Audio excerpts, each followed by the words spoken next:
Let me introduce you to Maria, a warm-hearted innkeeper who has poured her soul into running a small bed and breakfast just outside Buffalo, New York. For years, her inn was more than just a place to sleep. It was a crossroads of cultures, a home away from home for travelers from every corner of the globe.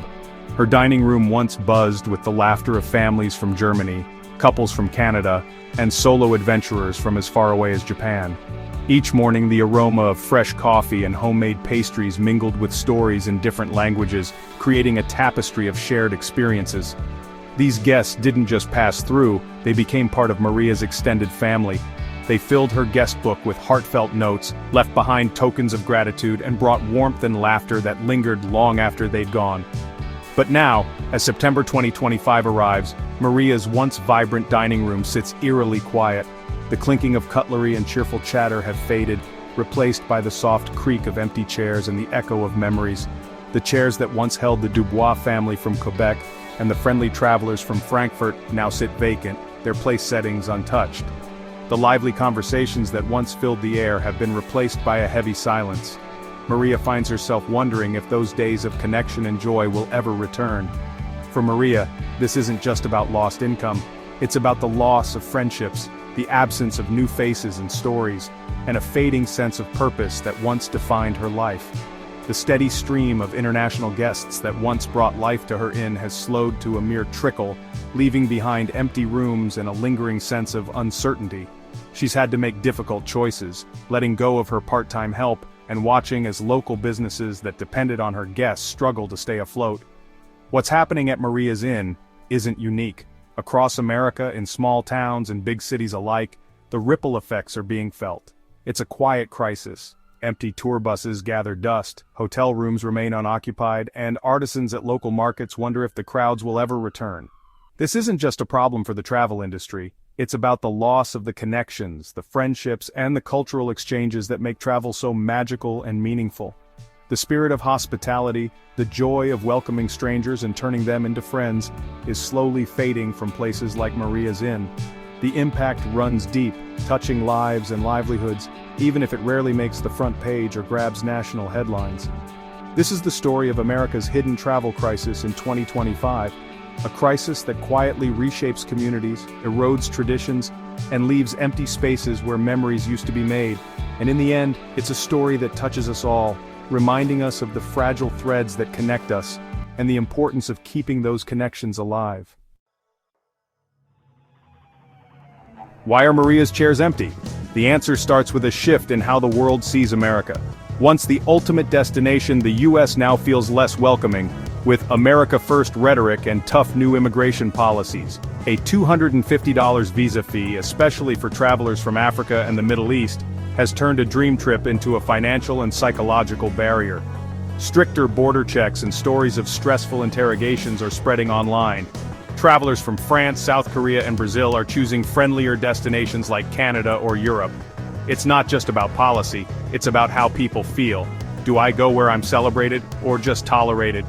The US is no longer the default dream destination. Instead, it's a place many are now choosing to avoid. The world is turning away, and the loss is more than just economic. This isn't just a feeling. The numbers are clear. The data paints a stark picture of where we stand today, and it's impossible to ignore the trends. In 2025, the US is the only major economy where international tourism revenue is falling. While other countries are welcoming back travelers and seeing their tourism industries rebound, America is moving in the opposite direction.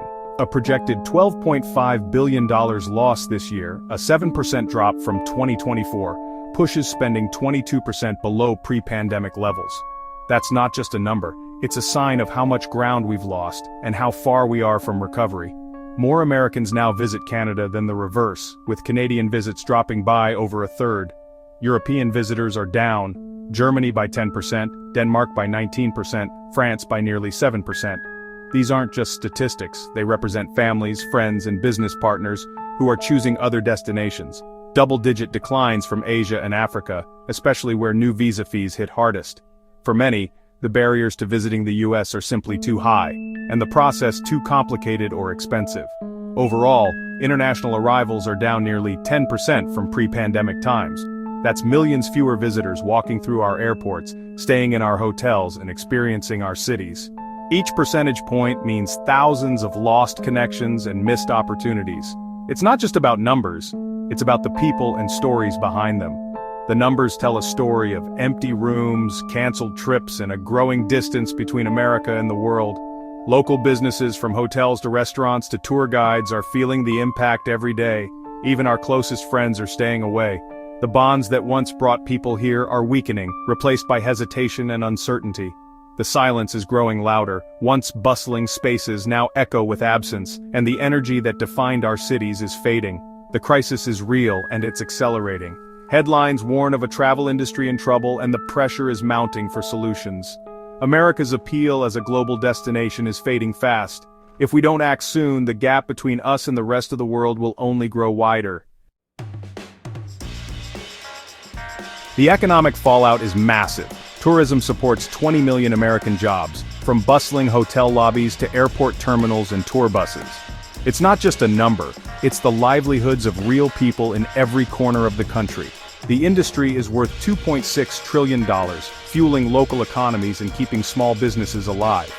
Every visitor who walks these streets helps sustain a delicate ecosystem of workers, entrepreneurs, and families. When international tourists stop coming, it's hotel housekeepers, tour guides, chefs, and shopkeepers who feel it first. Small businesses like family restaurants and souvenir shops are hit hardest. International visitors stay longer and spend more, often supporting entire neighborhoods with their presence. So their absence leaves a hole local travelers can't fill. The empty seats and quiet lobbies are more than just lost sales.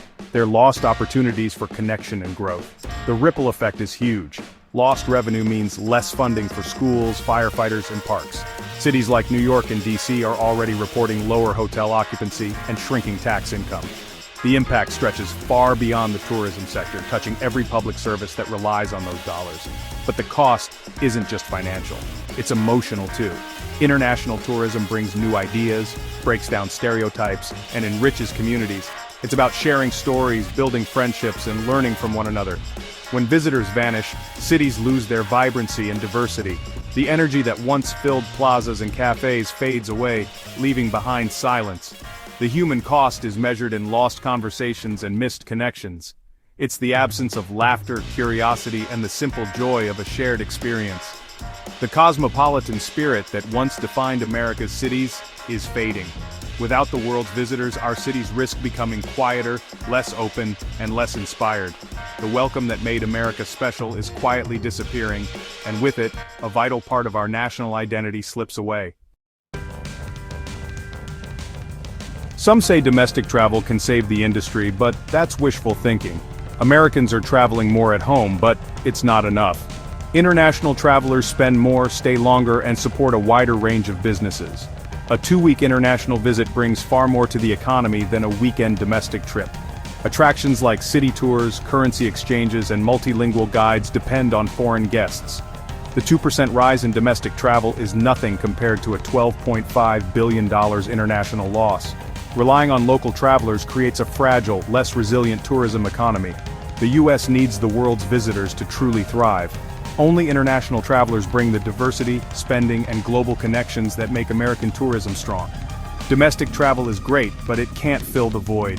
To rebuild, America needs to welcome the world again. America's closed-door policies don't just keep others out, they come back to affect us too. When the U.S. seems unwelcoming, other countries may respond in kind. American travelers now face more scrutiny and a cooler reception abroad. The ugly American stereotype is making a comeback. Visa requirements and entry rules for Americans are getting tougher. The global travel system relies on mutual respect. When that breaks down, everyone feels it. Travel becomes more complicated and less joyful for Americans too. By shutting out the world, we limit our own freedom to explore. Travel is a two-way street. Openness benefits everyone. Building barriers at home means facing them abroad. Rising global tensions make travel riskier for Americans. The State Department's Do Not Travel advisory for Venezuela is a stark warning. Americans face real dangers, from wrongful detention to having no embassy support. More U.S. citizens are detained in Venezuela than anywhere else, often with no help or contact. This is what happens when diplomatic ties break down. The perception of an unwelcoming America can make the world more hostile for our own travelers. Always check travel advisories and understand the risks. In a world of rising walls, the safety we take for granted can vanish overnight. The consequences of closed doors are real and personal. The travel industry is sounding the alarm. Leaders in organizations like the U.S. Travel Association are urging the government to act before the damage is permanent. They're calling for lower visa fees, streamlined entry processes, and a return to welcoming rhetoric. The message, America can be secure and open. This isn't a partisan issue, it's about restoring America's place as the world's top destination. From CEOs to small business owners like Maria, the call is clear. We need the world's travelers back. A thriving tourism industry is vital for our economy and our global influence. The industry knows we can and must do better. This is about more than money or numbers, it's about who we are as a nation. Travel is optimism, curiosity, and the belief in the kindness of strangers. America was once a beacon for that spirit, a place of welcome and possibility. We risk losing that if we don't change course. The path forward starts with empathy, remembering what it's like to be a visitor and choosing to be welcoming hosts. Openness doesn't weaken us, it builds bridges and strengthens our communities. We can support local businesses, share stories of cultural exchange, and urge leaders to embrace smart, hospitable policies. Openness is a strength, not a weakness. Your voice matters. Add it to the call for a more welcoming America. Let's fill Maria's empty chairs again. Let's build bridges, not just monuments. Let's be more than a destination. Let's be a welcome. The world is waiting.